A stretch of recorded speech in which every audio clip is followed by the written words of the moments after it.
We've already taken a look at one Rob Papin product, and that was a reverb. But if there's one thing that Rob Papin does particularly well, it's synthesizers. It's what his company's become famous for. And the Predator is really one of their flagship synths. It's an awesome 3 oscillator, 3 effects unit synthesizer with plenty of modulation options. Now, there's a lot to look at here. It's pretty feature rich, it's reasonably complex, but let's try and get a quick overview at least. The first thing to note is, as I said before, it's a 3 oscillator synth, and we've got our 3 oscillators up here. They're all pretty similar in nature. The second 2 oscillators have got a few more options, a few more modulation options, but essentially you choose your oscillator by activating these drop-down menus, and they're huge. They really are big. We've got a massive amount of choice here. We've got our standard analog saw, sine, triangle, square wave, etc. And then it just goes on and on and on into wave tables. And there's just a huge amount to choose from. And this is the same throughout the 3 oscillators. So you can create sub-oscillators, fifths, sevenths, detunes, octaves, everything you want to. And 3 oscillators is always a nice amount to create really complex patches. We've then got a multi-mode filter, again, with just a massive amount of choice. It really is very flexible, and anything you want is available here, really.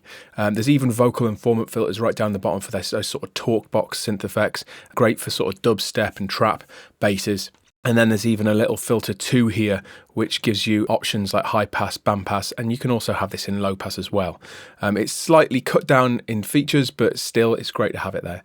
We've got a filter LFO, we've got an amp section with, there's 2 envelopes across the bottom here. They're reasonably small, but you can see them. And then we've got envelope controls here as well.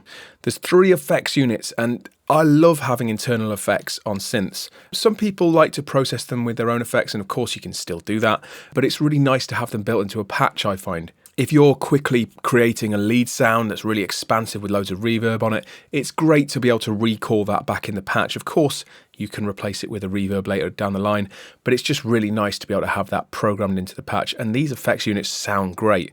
Let's have a look at the options here. Delays, reverb, choruses, wah-wahs, distortion, wideners, vocoders, equalizers, compressors, ensembles, all sorts going on in here. It's again very flexible, lots of choice, and that's what I love about this synthesizer. It is reasonably feature rich, but at the same time, within each of these modules, you've got a lot of choice. We've got a pitch modulation LFO over here for vibrato effects, etc. Play mode detail, so voicing, sort of unison spread and legato, things like this. And then down here, we've got a really fully featured arpeggiator, which is great because it's got a sort of analog sequencer style pattern generator in it for adding ties and slides, so you can get awesome acid effects out of this thing, like really convincing and much easier to program than a standard acid machine. There's also a transgate and a fully featured mod matrix or mod option area down here, so you can really map anything to anything. And again, I don't really have to explain it to you. There's a lot of options when it comes to what you can modulate. Yeah, a lot. So really flexible. Again, I think that's the name of the game here, really. It's an incredibly flexible synth, and it sounds awesome as well. Presets, lots of them to choose from. They're nicely named at the beginning, so for leads, chords, basses, etc., arpeggiators. So a really good way to delve into the power of Predator is to get into the presets. If we flip the unit round, we've got a decent amount of gate and CV output and input to modulate with other devices. Because there's so much modulation going on in here, it's nice to send things out to other devices. But reasonably simple on the back end compared to the front end, of course. So in the next video, we'll take a listen to this monster in action. I'm going to play you some various presets. We'll tweak some things. I'll show you some filter modes and some of the effects units in action as some of the key elements, really, that makes Predator such a great synthesizer.